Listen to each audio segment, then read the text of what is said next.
Un Rīga 11. arī dzan jūsu ekrānos galvenā lieta Emīls Birka pirmo reizi starta. Ir izmaiņas, šajā gadījumā Jelgavai var pateikt tā, ka Veips un arī tieši pret Rīga Kristers izlaiž. Bet ir Glebs Žaleiko. Žaleiko debija. RFS liek lietā visus ieročus pret Rīga arī no attāluma. Pirms iepriekšējā kārtā tad Jelgava spēlē pret RFS un Viktors Promis, kā arī Roberts Veips. Šie divi pamatsastāva spēlētāji Aļņu komandā nedrīkstēja spēlēt pret RFS. To atzina arī komandas galvenais treneris Aleksandrs Basovs. Šodien šie divi, kuri jau it kā ir ar koferiem pie RFS. Šodien viņi vēl pārstāv Jelgavu. Transferu periods turpināsies arī pēc šī mača vēl labu krietnu laiku. Un savukārt Glebs Žaleiko steidzamības kārtā ir nosūtīts īrē pie Jelgavas un šodien arī mēģinās palīdzēt tieši pret Rīga. Promis, šis iespējams drīzumā RFS futbolists no Āsaleņķa, toties arī pret Grobiņu vien ielaisti vārti. Un pagājušajā kārtā čempioni RFS arī tad vien ielaisti vārti, atkal 0-1. 6 reizes pēc kārtas ielaisti vieni vārti, un tagad arī šeit ir pirmie ielaisti vārti. Dosmīgs ir Aleksejčiks uz saviem partneriem. Brians Pēters. Patiešām ar 6 aizsargiem, ja pavērosiet ekrānā, redzēsiet, cik zemu spēlē Viktors Promis. Un tas nozīmē arī, ka Rīga tālāk no soda laukuma brīvi var būvēt, un te ir otrie vārti, un skaistā stilā grieztā bumba, un tas ir Jago Siqueira, brazīliešu balsta pusargs, centra pusargs iegriež tālajā devītniekā. Skaisti vārti beidzot nebūs. Jelgavai tikai vieni ielaistie. Nebūs arī 0-1 zaudējums.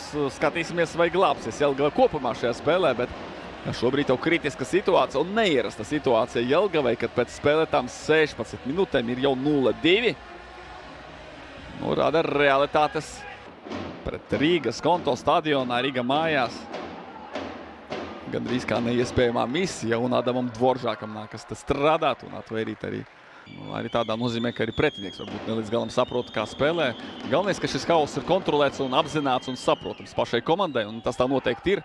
Mums no malas to grūtāk novērtēt, tas sitiens no Āsaleņķa, otrais seivs. Un Holobeks pret Birku, Birka ļoti uzmanīgs. Centrējums soda laukumā un aizliedz bumba līdz Promisam. Promis piespēle gar vārtiem un tukšos netrāpa Emenike, vai arī iztraucē Emīls. Protams, Jelgavas futbola zelta fondā ir 5-3 uzvara šeit, bet tagad jau varbūt arī 3 ielaistie vārti. Atcita bumbu, Dvoržāks, pustukši vārti. Kādā veidā? Atvaira uz vārtu līnijas, Jelgavnieki vēl trāpa pa savu spēlētāju.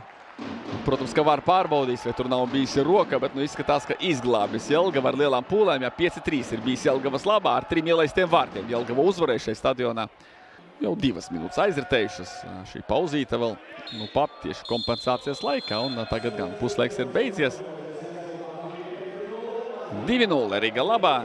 Ātrais knockdowns numur 1, ātrais knockdowns numur 2. Kaut kādos brīžos ir diezgan solidās, maigi sakot, komandās nonācis. Arī Prāgas Sparta apriņķos ir bijis. Čehijas Bohēmiens un Grieķijā un Slovākijā. Vēl tāds sīkumiņš, ka šajā posmā 15. uzvara, ja būs, tagad pagaidām 14, plus šis mačs, kurā Rīga vadībā 2-0. Izglābjās, vai vēlreiz izglābsies, Regža tomēr negūst vārtus. 25 spēlēs 2 vārti, bet tagad skatāmies Veipa piespēle. Roberts Veips, kā kurjers, piegādā bumbu savu vārtu priekšā, punktā, kur Dvoržāka nebija, un šī ļoti skaidra.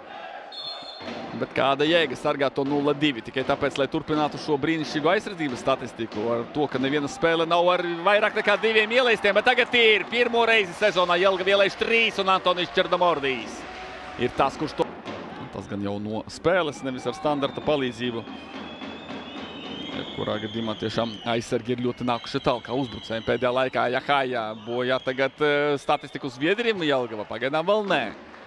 Un te mēs redzējām. Ceturtos skandē Rīga fanu pulciņš H sektorā. Daškevičs, Edvards Daškevičs, gar vārtiem ar kāju atcita Dvoržāks. Kas Birkam nav vērtā, un situāciju nesakototies te Ibrahims, kā viņš nospēlē Huseini, piespēlē Daškevičs, sitiens, Dvoržāks vēl turpina uzbrukt Rīga, un Taivo neiesit bumbu vārtos. spēle ir labā tempā. Nu, te sitiens no Daškeviča un pēc tam. Bet arī Kostarika viena no tām un ceturdaļfinālā. Kostarika. Tā par to vēlāk, jo te jābūt, nu te ir pacelts karodziņš, netiek ieskaitīti vārti Diopam. Situācija nekā bija pirms Rīgas derbija, kad strauji atlidoja vismaz otrā kārta, ja pirmais pretinieks ir noteikti jāpārvar. Šādu sniegumu citādi nedrīkst būt. Rīga spēlēs ar zaudētiem vārtiem potenciāli, un sitiens no tuvas distances Ruslans Deružinskijs no 3-4 metriem negūst vārtus, pirms tam arī Hašekam, un varbūt arī Hašeks tur bija iesaistīts, pavērosim. Jā, Polāšeks, šis Čeks un pēc tam Deružinskis. Un bumbas ceļā atkat ir albāņi savā laukumā, nu tā ļoti raibs grafiks Daugavpils komandai, nu šajā grafikā arī Riga, tāpēc par to stāstu. Aleksandrs Anufrievs gludi novadījis spēli, cīņa ir galā, Riga ir uzvarējusi ar